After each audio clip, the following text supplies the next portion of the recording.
which stands one nation under God, indivisible, with liberty and justice for all.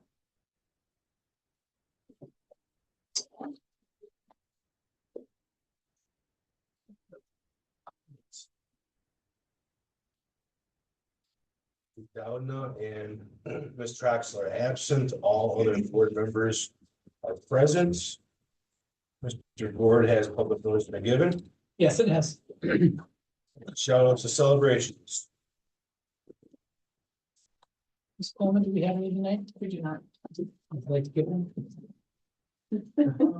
Actually, yeah, we can, because we're all right here. I will. Is it okay? Yeah. Okay. Fill out an orange slip. I will. Okay. So before the start of the meeting, I was walking around trying to get all our stuff ready and just taking a look at this IMC, and Mrs. Meyer has done a great job in this room. Who would not want to come in this classroom to learn? And I actually sent her a text and said, I'm officially moving my office to your IMC. So anyway, so I just wanted to shout out to her for a great job just making this a fun space for students. Thank you.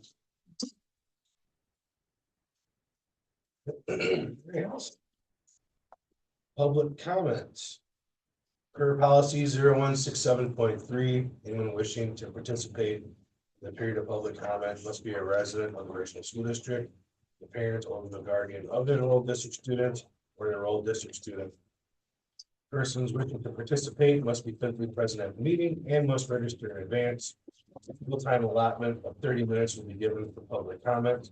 Each participant shall be given 3 minutes to address the board. Speakers are not permitted to make inflammatory comments, use inappropriate language or gestures, attack specific persons, or make a specific person subject to their remarks. Please see policy 0167.3 for a complete list of requirements and restrictions. If a person is unable to adhere to these rules, they be directed to end their comments. Ms. Coleman? Thank you. All right, reports, district administrator report. Okay. Excuse me. A couple of meeting reminders. Next Wednesday would be the 15th. We have a governance meeting that will start at 7 o'clock at Richland Center High School in our normal location, the IMC. And then the following Wednesday, regular board meeting. However, that will also be our oath of office meeting, as well as our annual reorganizational meeting on the 22nd. So nothing changes as far as attendance, but there will be that added component to it.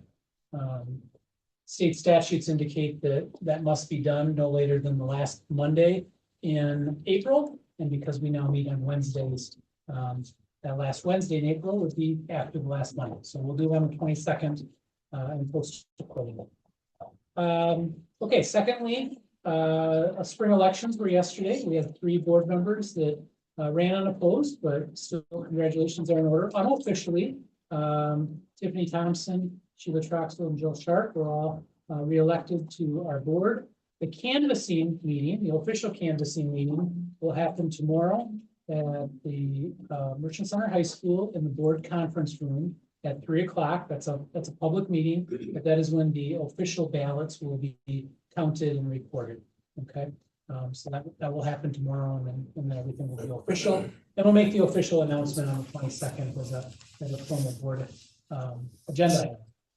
And then finally, just want to share with our board that recently we've worked with our city and with the efforts of our CRO, Officer Wilson. We have an MOU with our city for reunification and having sites in our city limits predetermined for us to be able to reunify should something happen where we have to relocate kids, right? This happened at Jefferson a few years ago where we had a sewer leak. It could be for a variety of reasons. But because some of them could be in the case of a safety situation, we don't make those locations public. But just know that they've been wonderful to work with. Officer Wilson took the lead on that. We met as a safety team today. Everything's signed by both parties, and we do have that. And we're grateful for our partnership with the city and those locations. So that's all I have. Any questions from the board that I can answer for you? Okay, thank you. Board member reports. The steering committee met virtually on Monday, April 6th. Just a reminder for folks to RSVP to help lining up table setups, event facilitators, food and daycare needs. To RSVP, just head to the district's website, click on the get involved, then click on Hive Mind. They talked about the 2-night event. The days are locked in. Sunday, April 26th and Wednesday, April 29th. The event on Sunday, April 26th.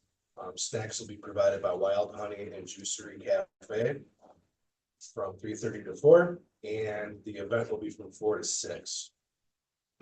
On Wednesday, April 29th, pizza will be provided by the Phoenix Center, 5:30 till 6. And the event will be from 6 to 8 p.m. They've also got event endorsers locked down for these 2-night events as well. Brady Ewing and Ron Fruit will be given free speeches at each of those. And currently looking at the elementary choir, the RCHS band, and performances by Logan Peterson and Homer the Clown will be making appearances as well for entertainment. There is more information on the district website. Like I said earlier, just go to the website, click on get involved, followed by the Hive Mind. And until you're there. Yeah, just a final reminder to RSVP, but then also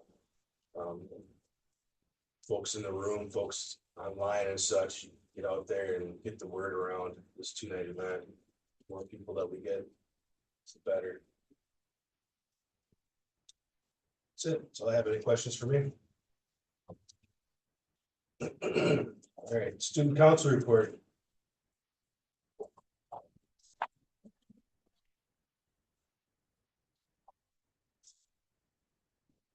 All right, good evening. My name is David Dadune, member of the Student Council, and I'm here to give updates on the Student Council.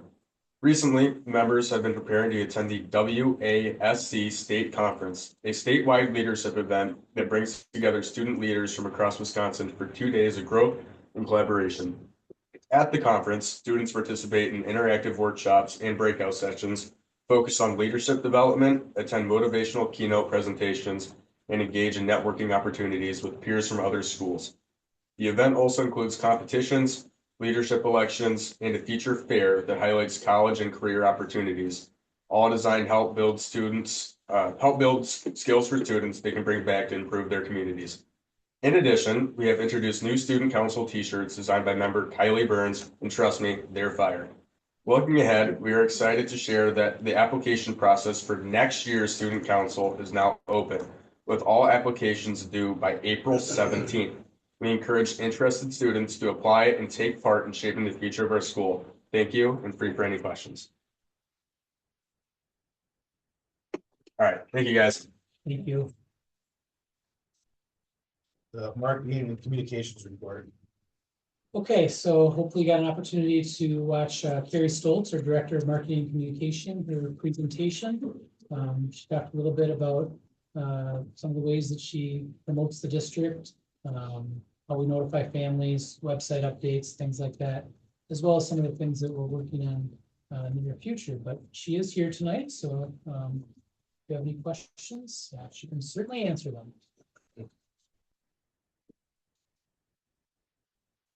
Awesome. Thanks, Carrie. Curriculum and instruction report. All right, similarly, Dr. Sherry Johnson, our Director of Curriculum and Instruction, had her presentation uploaded.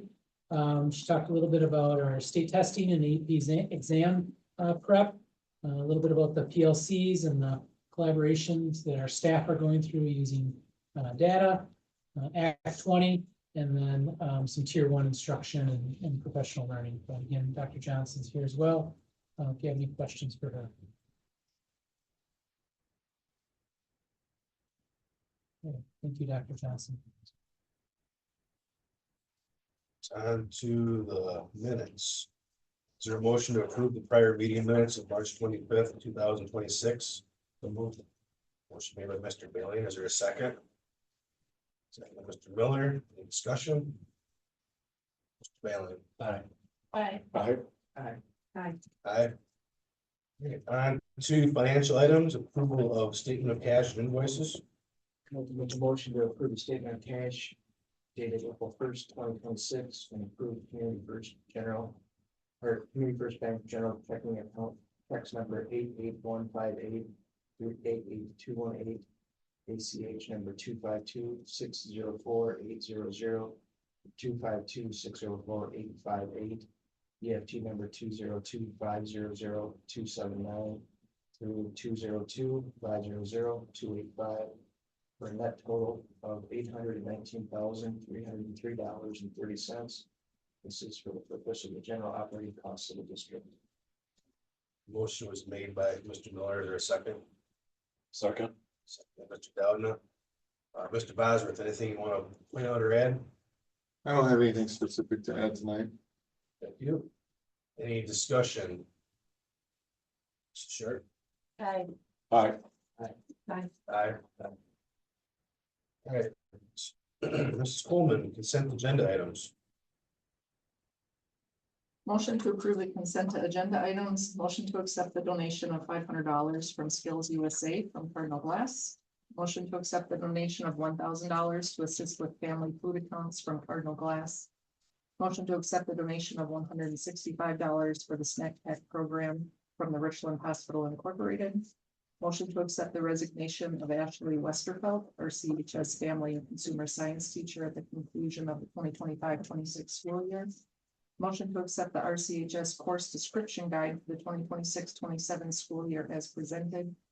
Motion to approve the budget revisions for the 2025-26 fiscal year as presented in accordance with the provisions of the Wisconsin statute 65.905A that shall require at least a 2/3 majority vote. Is there a motion to approve the consent agenda items? So moved. Motion made by Mr. Doudna. Is there a second? By Mr. Thompson. Any discussion? Mr. Doudna. Aye.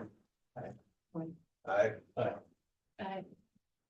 On behalf of the board, I'd like to thank Cardinal Glass and the Richland Hospital Incorporated for generous donations. And also on behalf of the board, I want to extend our best wishes to those who are retiring or resigning. Thank you for your dedication to our school, students, and community.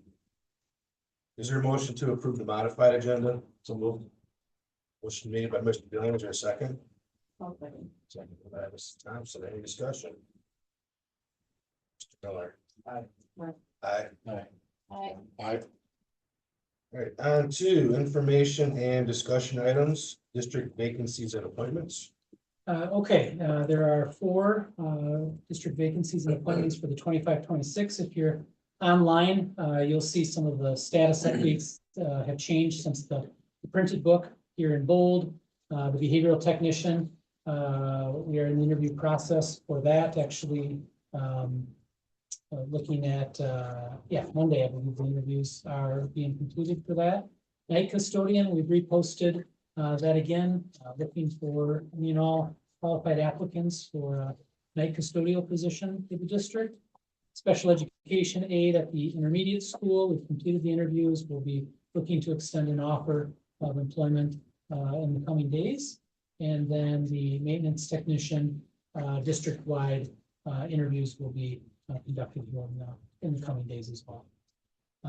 And then you don't see this on here, but we did start posting today all of our 26-27 vacancies. Those will be completed certainly by the end of the week, more than likely by the end of the day tomorrow. And then we will have those listed on this section of the agenda starting on the 22nd.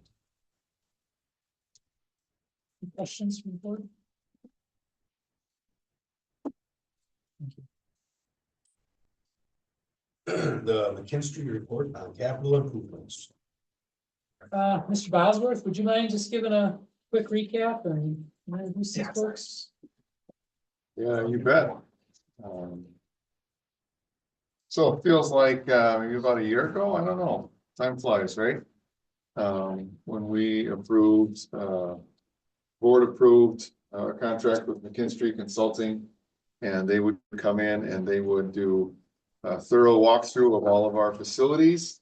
And they would assess lots of our assets, grade the quality of them, grade how valuable those things are on a scale, and come up with a big heat map, they call it, that we can look at to understand which things are in good shape and which things are in need of repair, and how urgent those repairs are.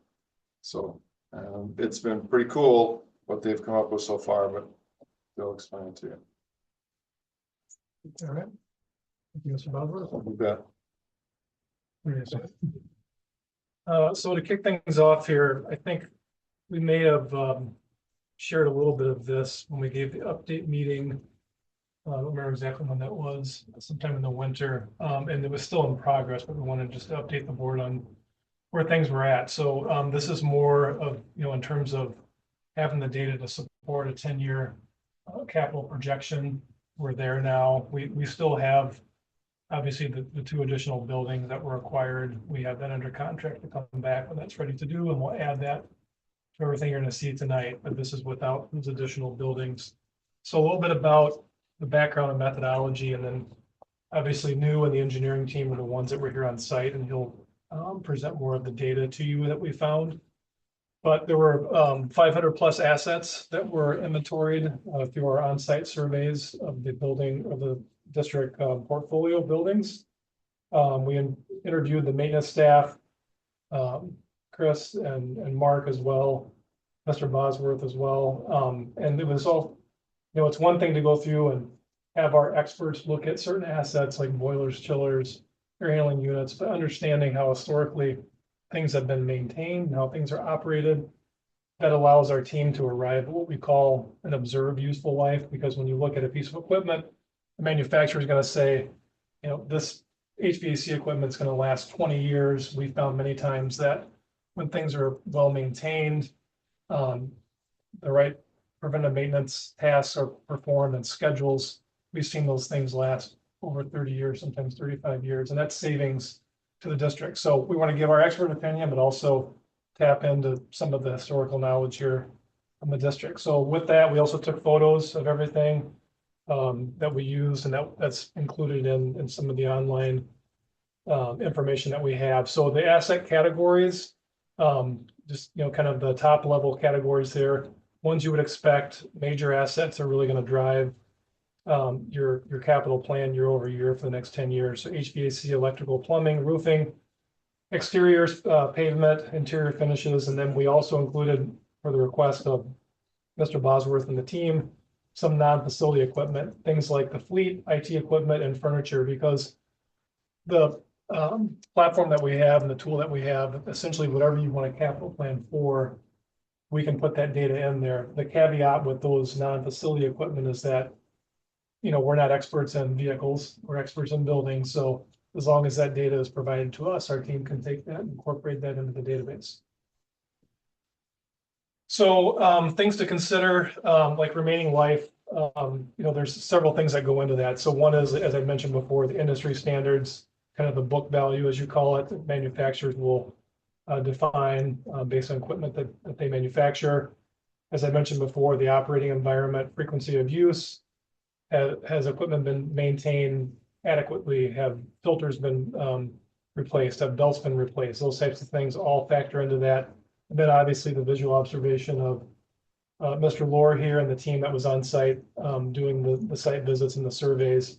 We combine all that information to arrive at an observed useful life. And then we take that variable and then we include replacement cost estimates. So for this study, when we take, for example, an air handling unit, the cost replacement that we're using for that is going to be more of a like-for-like replacement. Certain times, there's some districts that we work with that have formal sustainability resolutions that they've established. Middleton is one example where on purpose, they do not want to replace a gas-fired piece of HV equipment with something similar. They want to go more towards a sustainable geothermal heat pump or something like that. But in this case, it's like for like. We have we do construction and building design work all over the country. So we have a very robust database with costs that we use. Our purchasing team gets involved as well to support these folks, and feedback that we receive is that the cost estimates are very accurate when you actually go and do a project. So that will be hopefully data that you'll use to your advantage when we help you determine what the right projects are to do moving forward. So and then right now, everything is just nominal, the prices you're gonna see, but we do have the ability within the reveal platform that New will show you to enter an inflation rate if you wanted to kind of project out in the future and say, hey, a piece of equipment is $50,000 today, what's it going to be in 2032? So we can certainly do that. So those cost estimates with the observed remaining life help us reach those capital cost projections. And then just a different slide, same thing there. So I think now I'm going to hand it over to New, and he's going to go through some of the actual data for Richland School District in terms of your assets and your buildings. Yeah, thanks, Chris. Thanks again for having us out. Good to see everyone again. We'd just like to jump into what we call Facility Condition Index. And so now that we've got all your asset data, costs associated with deferred maintenance, we provide each building with a rating called a FCI. And what this really is what are your deferred maintenance costs over the next 10 years compared to what it would take to rebuild that building? And so in this case, anything with a 0.3 plus, we consider critical. If a building falls into this category, we really start thinking larger scale renovations, larger system replacements rather than kind of one-for-one replacements. 0.1 to 0.3 is poor, 0.05 to 0.1 fair, and then 0.0 to 0.05 is good. And that's typically newer buildings that'll be in that good category.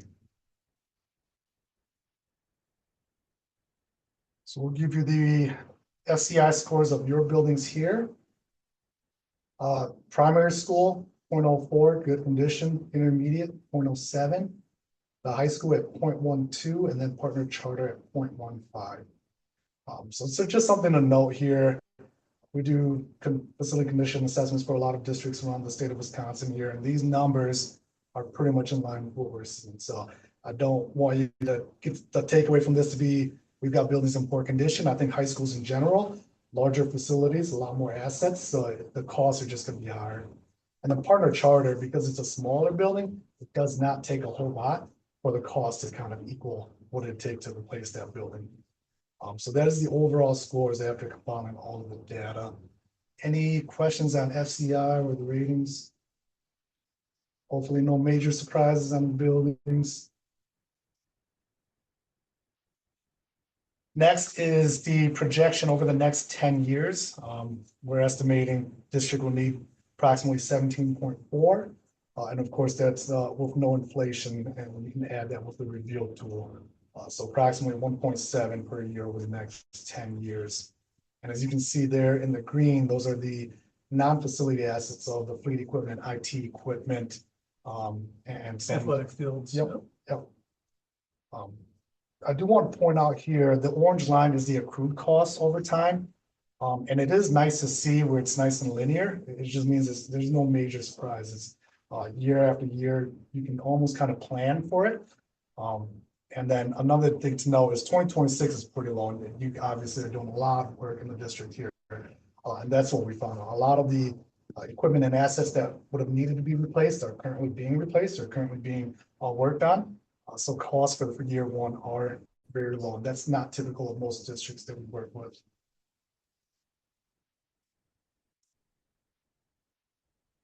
And then just wanted to highlight some assets over the next 1 to 5, and then the next page will be 6 to 10 years.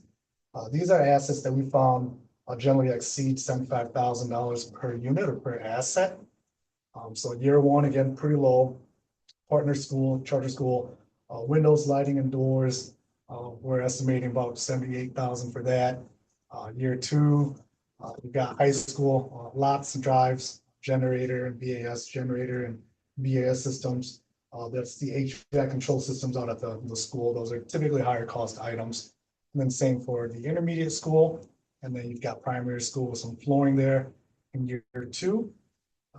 3, high school again, windows, doors, air handling units, and then some doors over at the intermediate school.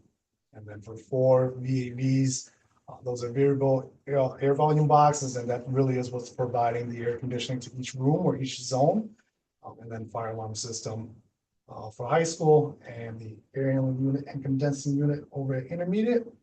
And then year 5, really just flooring high school and intermediate system, and then some lighting at the intermediate school as well.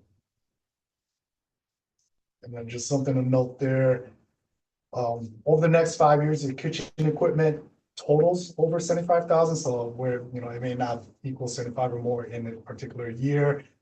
Kitchen equipment may be a good bundle item just to save the district some money, rather than, each year buying 1 or 2 pieces of equipment, bundling them in a year where you can get some discounts on that type of equipment. And then the kind of longer term, 6 to 10 years, flooring and fencing, high school and primary school for year 6, tuck pointing for year 7, along with air handling units at the intermediate school. And then we would see the remaining air handling units at the high school in year 8. Interior doors, fans, and then a lot of the original piping at the high schools still exists. We were noted from staff, Brian and Mark and Chris, that due to just being original to the building, it would be wise to start planning kind of upgrades and replacements of piping systems. And then year 10, boilers, chillers, site lighting, and kitchen equipment again. Any questions on the major expenses? And this we can kind of really dial into once we hop into the Reveal platform. It's a website that we have set up for you, so we can kind of dial in and really start to get into the details of the assets.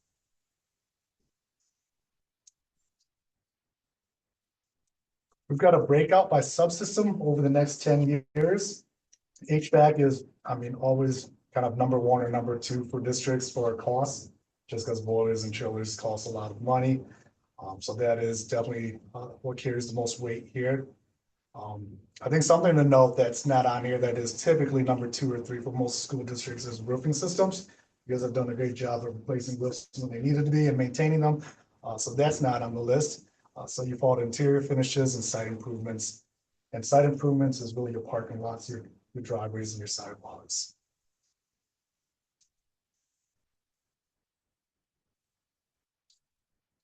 And then this next one here is just a screenshot, and this is just a screenshot of the 10-year executive summary that we provided Mr. Ballsworth.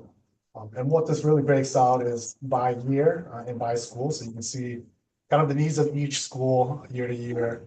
Gets into the subsystems. It's a 2-page executive summary, and the second page will dive deeper into the actual system types. So that'll cover kind of the costs and the assets associated with the capital planning.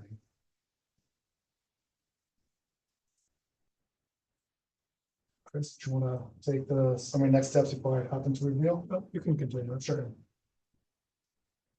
Just a quick summary of findings here. Again, low FCI scores, well-maintained facilities. Again, just because you have a poor fare does not necessarily mean, that really is what the building is. It's just, cost versus replacement. So kudos to the maintenance team on just keeping up with the buildings. Projected annual need. This is without the additional non-facility. So that's not taking a look at the fleet equipment, IT, or other equipment that's in there. 1.5 projected, and then referendum work in 2025 and 2026 lowers expected costs. So there are quite a few assets that are still in there that may show up as needing to be replaced. We chose to just kind of leave them in there because project has not begun yet, but we understand that there are a few that are currently being addressed or under contract already. And then that 249 for the non-facility needs. And then next steps would just be confirming the district priorities. Obviously, we've laid out a plan that includes all assets, and realistically, your budgets may not be able to sustain that, but at least you've got the data now to be able to say, can we pull things from year 2 or year 3, or can we kind of group things out in a certain year? Leverage Reveal for ongoing capital planning. We understand there's 2 more buildings that will be coming back on site to also gather data and get loaded into their system. And then once it's finalized, we'll get it all fully uploaded into Reveal. And then, we'll continue to work with the team here Chris and Mr. Bosworth, and any projects that are being completed and any assets that are being replaced. We'll make sure to keep the system updated. We'll update the costs year to year, just to really make sure it's alive on that, so you all are working with. And then if there aren't any questions, I'll just jump over to the reveal platform.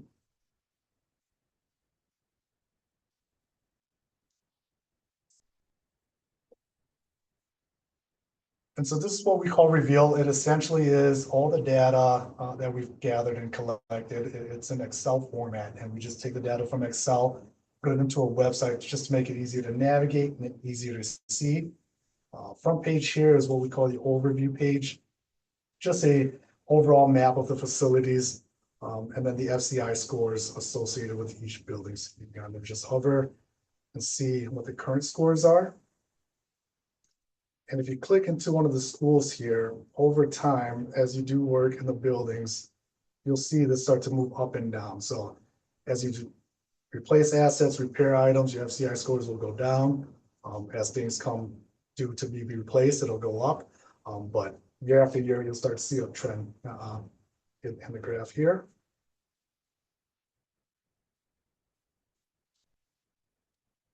And then the next sheet is your capital planning. And again, this is overall, we've got equipment and projections out to 50 years or so, but for the sake of capital planning, I've filtered this to 10 years. And so you have the ability to filter to see kind of how many years an asset data worth. So over 10 years, again, this has 17.3 million, 1.7, and then that is a total of 485 assets over 10 years.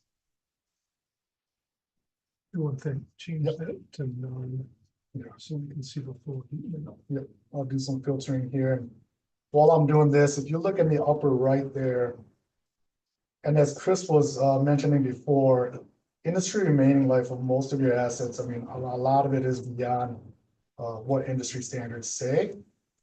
But what we're finding is just through maintenance and upkeep, observed remaining life is 5.7. So they've extended equipment life by about 6 years just through maintenance and upkeep. So again, kudos to the maintenance team on that.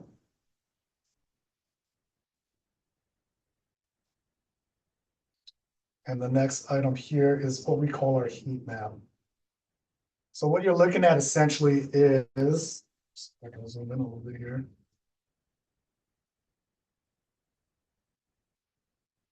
Each box represents a piece of equipment. So you've got all 400 pieces of equipment showing in the heat map here.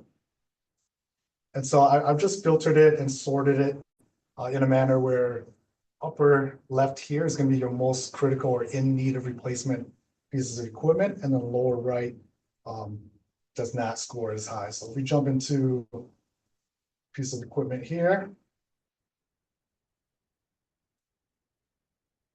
you'll see some notes on this generator for the high school. Installed in 96, based on industry standards, it's 10 years past due. We're saying replace it in 2 years with a cost of 120,000, and then just some notes.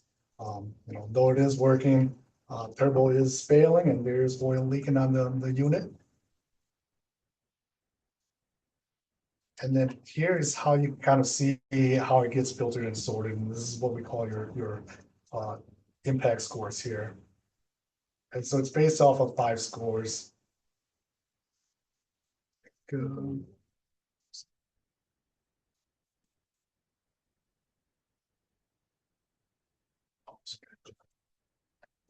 So up top is the asset condition score.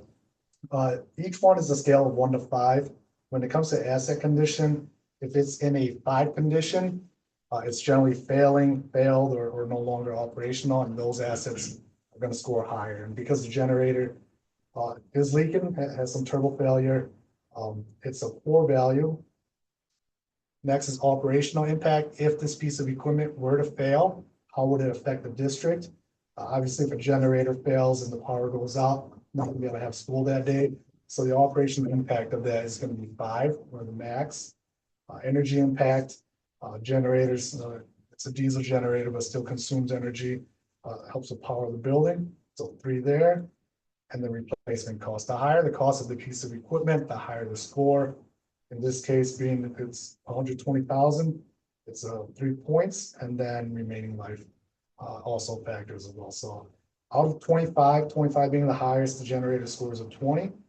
So that's why it gets put up in the upper right, and then we can kind of just scroll down here to one of these green pieces of equipment. And this is a basketball hoop, so just recently installed, got 10 years left, about $8,000 to replace it, so in order just to prioritize it, obviously the generator, you probably want to get replaced before the basketball hoop that still has plenty of life left on it. And then again, just a chart that was in the slide deck to just show year-over-year costs. And then on the bottom here, you can see each piece of equipment and the total score, and then kind of estimate a year for when it should be replaced. So this is where the team can really start to come in here and move things around and see what year assets are due for replacement, and really start to build a plan to get the items replaced. And that list at any time, you can do a CSV export if you want to take, look at the data in different ways, doing some project planning and stuff. Obviously, we'll be helping support that over the next couple of years, but it's just very easy to access the data from the platform. As New mentioned, the goal when we develop this platform for building owners is that so it's easier for you to visualize the data in terms of here's critical, non-critical, here's my capital cost projection, instead of, again, the source code was in Excel, that's what our team uses, but it's really hard to make decisions from a Excel spreadsheet that has hundreds and hundreds of rows, and it's hard to manipulate. So that will always be there. You can export it, but think of this more as a visualization tool that even it was designed so that non-technical people, non-building experts can even look at the data. Sometimes we've had, building leaders, principals that said, this is really cool because these are the projects I had in mind, but now I have more of an idea of what more critical things are. So we can train whoever wants access to this. And so anyway. I think that kind of just wraps up the reveal platform, unless there was anything else you wanted us to point out here. Any questions? So with the building rating, it could have a higher score because it has a lot of assets that are kind of that orange mid-range versus the building could have a lower score, but yet still have some red critical items. Am I understanding that right? So it could be a mix Yes, of absolutely. those things, and it's more based on overall cost. Yes, Versus so you do those 5 factors. Yep. It's the score, and the idea behind the heat map is that whether it's all the assets that you see in the heat map that we surveyed that are included in that 17+ million, including the non-building assets, we're using the same scoring matrix for everything. So everything's comparable. So yes, you could have a building that scores lower in the good, but you could have one particular asset that is more critical relative to another building just because its cost of replacement is high. And maybe there are some current issues with it at the time. We've seen buildings that are 6 years old have boilers fail, which is very uncommon, but it does happen. So, we use our expert opinion to help arrive at these assessments.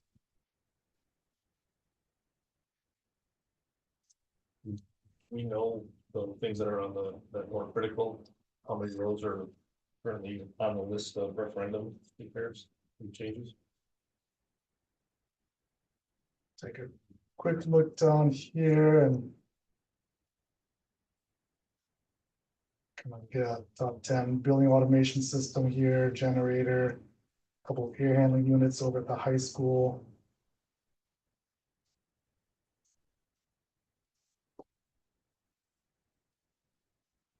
Yeah, a lot of air handling units at the high school. Some of these are smaller assets. These split systems are not necessarily high in cost.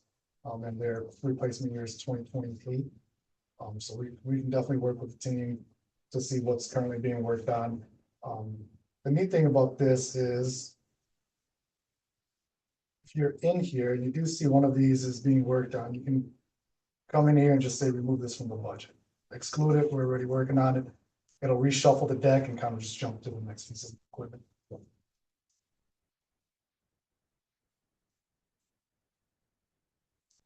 Anything else?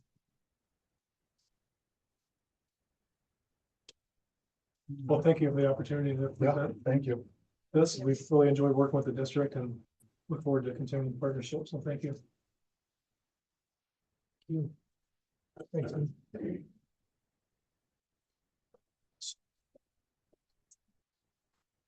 Two action items, the long range capital improvement plan.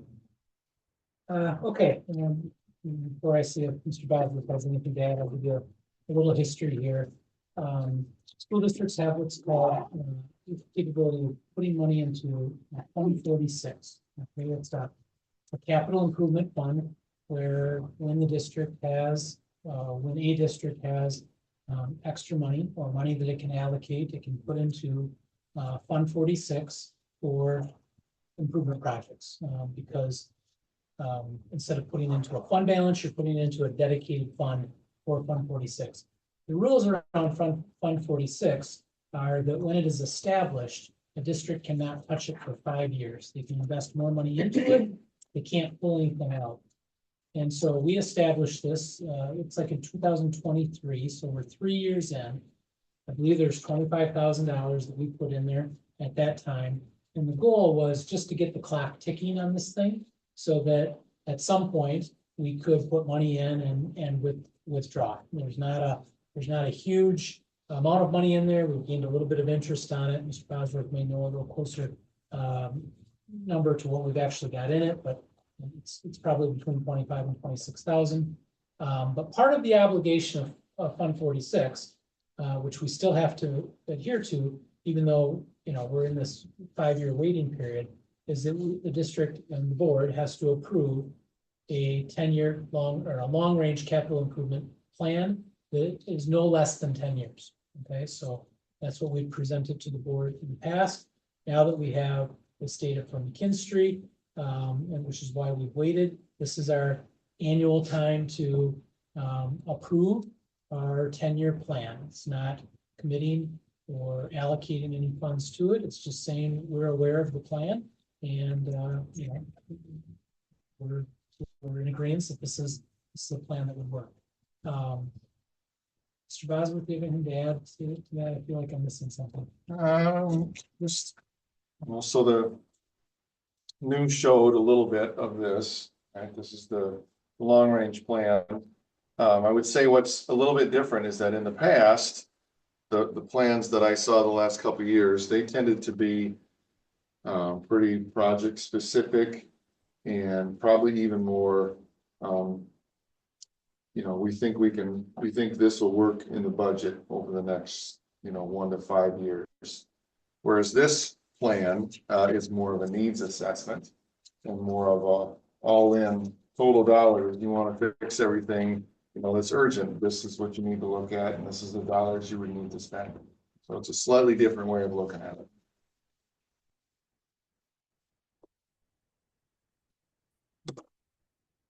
So that's what the board needs to do is the attachments are there.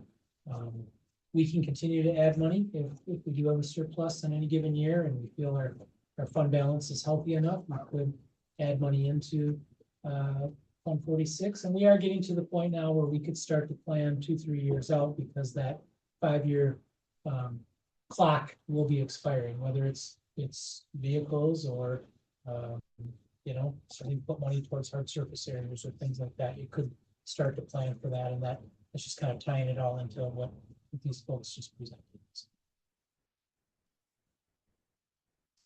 Any questions for me or McKinstry or Mr. Bosworth? Chris?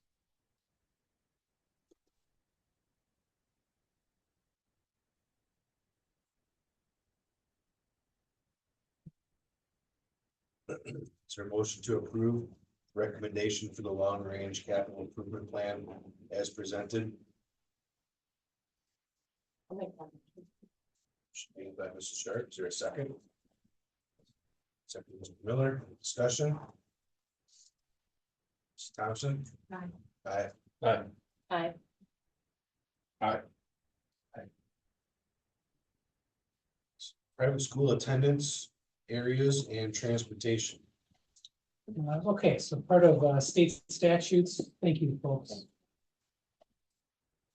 Part of state statutes say that if there is a private school in your district, then they have to establish their attendance areas.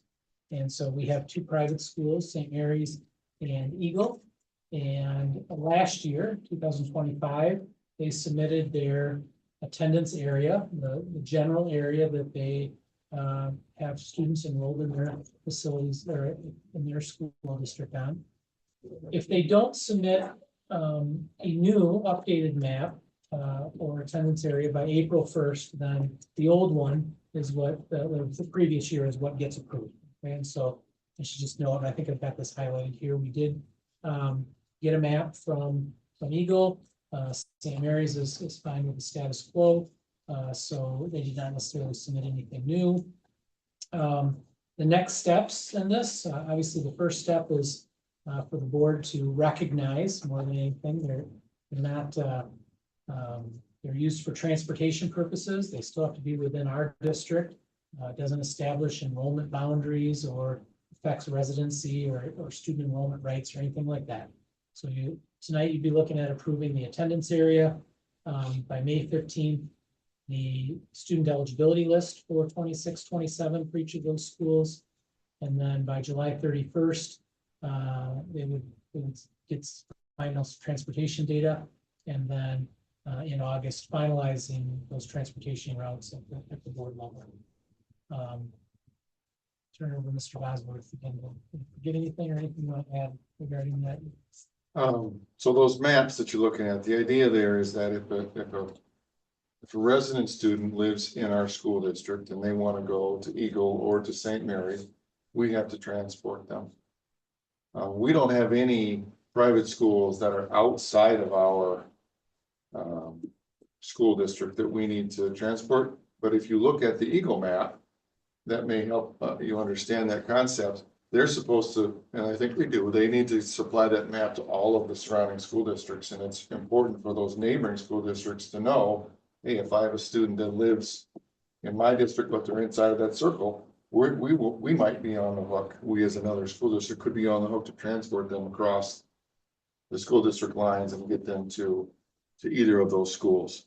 So because both of these schools are inside of our district, you know, they're basically, we just treat them as our own students, but that's one of the main purposes of providing these maps.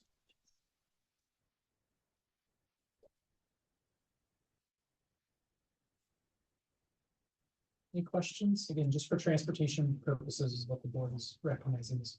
Yes.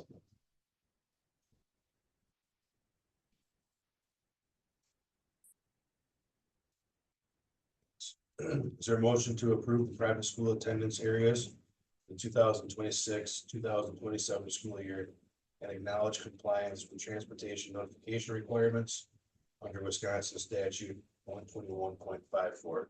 So moved. Motion made by Mr. Bailey, is there a second? Second by Mrs. Thompson. Any discussion? Aye. Aye. Aye. Aye. Summer school plan and staffing. Okay, you'll see a memo there by Dr. Johnson as it relates to our summer school plan. I'll turn this over to her in just a moment to maybe hit on some of the highlights or changes that we've got planned. But note that it is just a plan, and within the memo and even in the recommended action at the very bottom, it's based on enrollment and to make sure that we've got enough students to make it cost effective for us to run those programs. And so that, again, that recommended action at the very bottom, if you make a motion to approve the hours as presented, that's what you would be approving.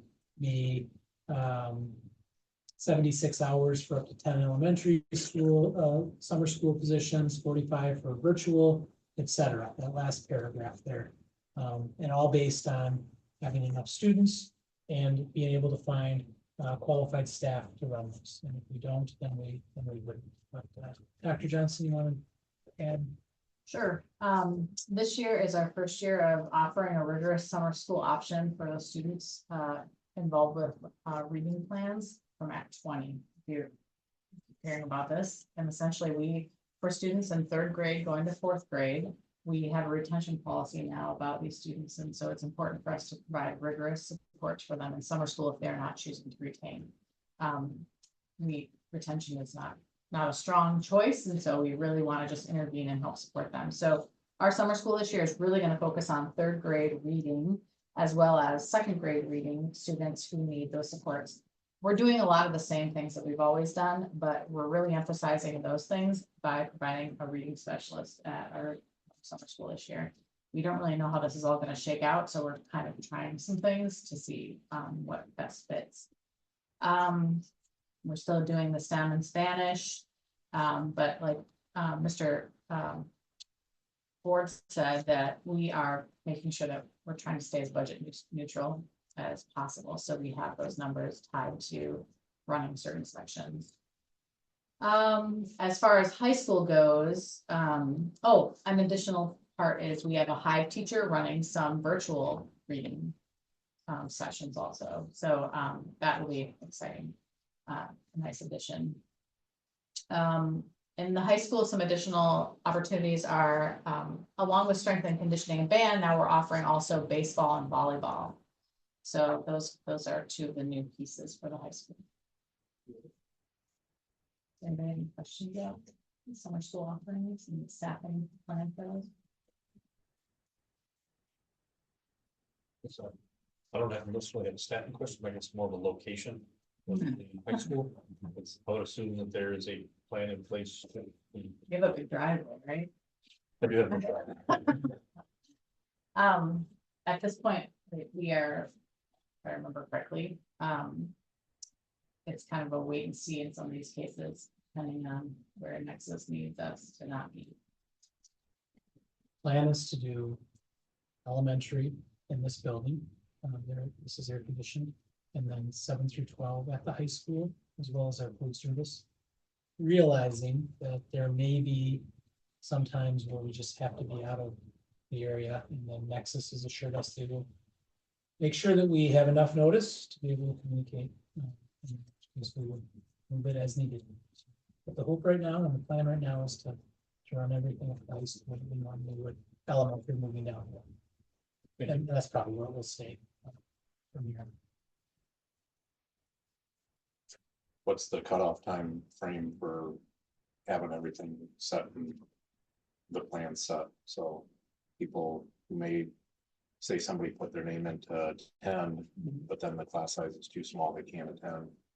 What would be a cutoff time for them? It would be pretty close to when it's offered, and sometimes students show up without time. So in a lot of these cases, things might get pushed together.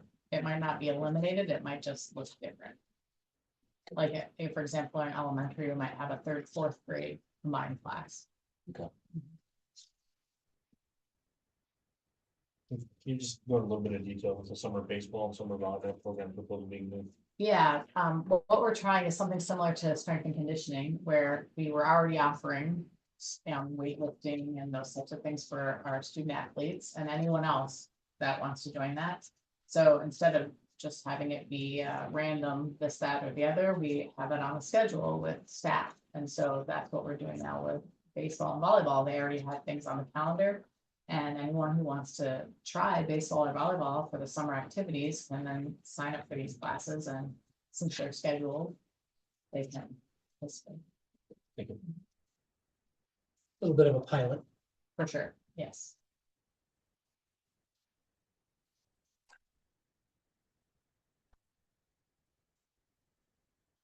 Questions? Is there a motion to approve up to the following hours for each section of the 2026 summer school pending staffing and student enrollment as presented. I'll make that motion. Made by Mr. Stark, is there a second? Made by Mrs. Thompson, any discussion? Mr. Baylor? Aye. Aye. Aye. Aye. 2026-27 alternative education student handbooks. Okay, I think it's probably just easiest for me to just turn this over to Dr. Johnson right away. So, So for the Hive handbook, we already had a Hive handbook last year. And so we're just making some updates to what you had approved last year. Some of the things would be really laying out consistent weekly engagement and what that looks like. Also, if someone's not on track, as what's been outlined in their learning plan, what is gonna happen? So, support sessions, things of that type. But there's one part that we would like to update since this board book was published. There's one line we'd like to add. We do have it saying right now, they would be transitioned out of Hive if they do not make adequate progress in what's expected. However, we are gonna have a different mix of students. It's not gonna be just in person or like local students. It's gonna be a wide range of students, possibly from all over the state. So we'd like to add an addition to that, that because if a student is not making progress, they are considered habitually truant. And that's a big concern.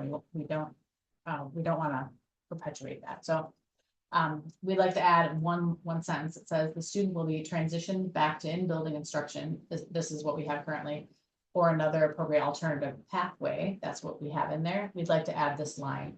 If a student is an open enrolled student and becomes habitually truant and an in-district placement is not a viable option, the student's open enrollment may be revoked in accordance with state law. That's just one thing we'd like to add into there. We did also clarify technology changes, that students only can use district issued devices, and that our IT will not support items that are not our devices. And we added in a device fee structure that's in the high school that we didn't have in there before. So those are Hive updates. Before I go on to partner, does anybody have any questions about the Hive part? So with a student that's outside of our district, are we then shipping the Chromebook or technology to them? So that- Yep. That's what we'll need to do. It protects them. We have a lot of protections in place on our Chromebooks, and we just want to make sure that we're doing everything we can to keep them safe online. Okay, the partner handbook is a brand new handbook. However, we used a lot of Hive's handbook and we used a lot of the high school handbook wording in there. So there's not a lot new to this one, except for we did talk about what alternative education truly looks like and the different ways that students can earn credit through some competency-based, work-based, project-based, online classes, dual credit. You know, there's just lots of ways students can earn credit in the Alted platform. And so that's laid out in there. And we clarified some attendance expectations, especially we have some students who do partner that sometimes need some virtual days and how they can get that access if they want it. And then we also talk about the lottery system. So when students want to be admitted into partner, if we get more students that apply for partner than seats, then we need to run a lottery. And so that's described in the book also. And one other thing we added in there was talking about school property and students' responsibility in using school property. Does anybody have any questions about the partner handbook?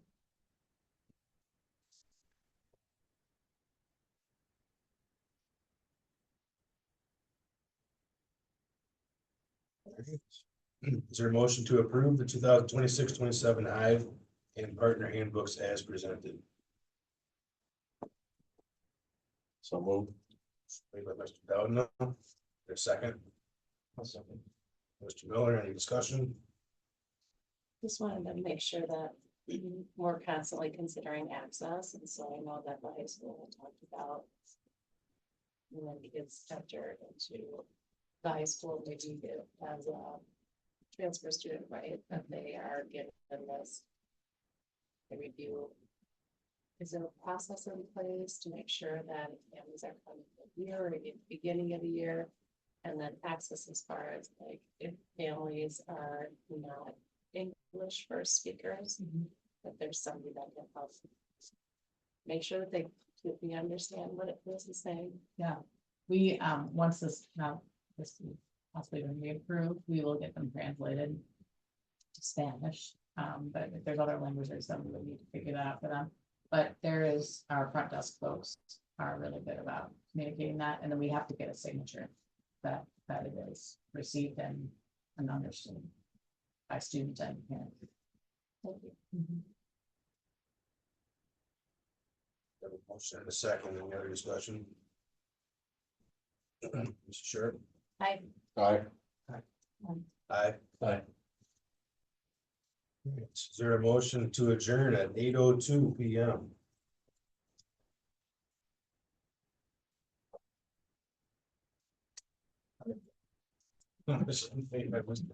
Second. Mrs. Thompson, discussion. Mr. Dowden. Aye. Aye. Hi. Thank you. Who gave us the treat? That is provided by